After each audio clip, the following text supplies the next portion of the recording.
Kilego lutela magiti kabiru ma odon onyo taun mapapat memiyo tam gibene ilo ker mamegilweni kom tuo jonyo ilobo Uganda. Dul me Uganda Aids Commission ayolo longon matek ni mono lwenyi kom tuo jonyo tikanya dok ping kerit dok ping dan mapul gitika cha wakaloko kom tuo mande karni enim. Percent abichel tona bich panywel gani tikwa kituo jonyo kom gen at mapule loiti gang buch percent apaw ya dekolom.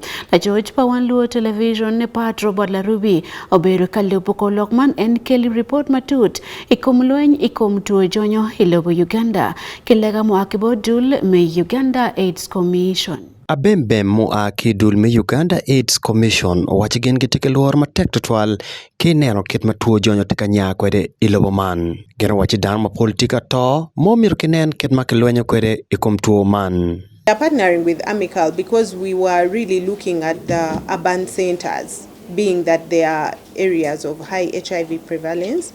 So we feel that by the time we have addressed most of the issues in the urban centers, it should be able to help us to reduce on the HIV prevalence that is in the urban centers. Giano lego lutela mabedi towns mogo matino minero kitma kiromo kati kwere kalwenye kumtuo jonya tieti nenne kemiyo campaign moromo iwidano poko roj bol minono konyo mon machate tenguri kidong mini gikero milim wek buchak biachara matino mikonyo kuogi. When you look at our HIV prevalence in the 80s, it was high, about 18%, and right now it has come down to about almost 5%.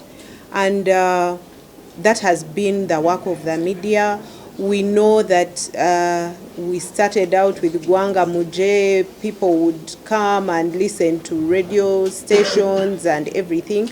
But right now, we feel that as we approach 2030, there is a need for reinvigorated communication. When we talk about HIV, when we talk about productivity, when we talk about people being better, we need to start with the urban communities, and it will be replicated to the rural communities as well. Gen beno mete ke lok matere lokum tuo jonyo matima tek tutwal igang buj mapat ilobo man kon gen wajani repo jemi charolo bira kwachi enetika kelo pero man. There is a community which has been neglected, and this is the prison community.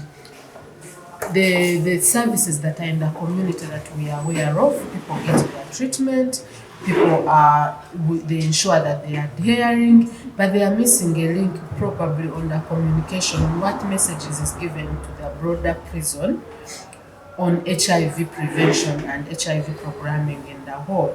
I don't see much of that happening in prison. When they are entering prison, they are tested.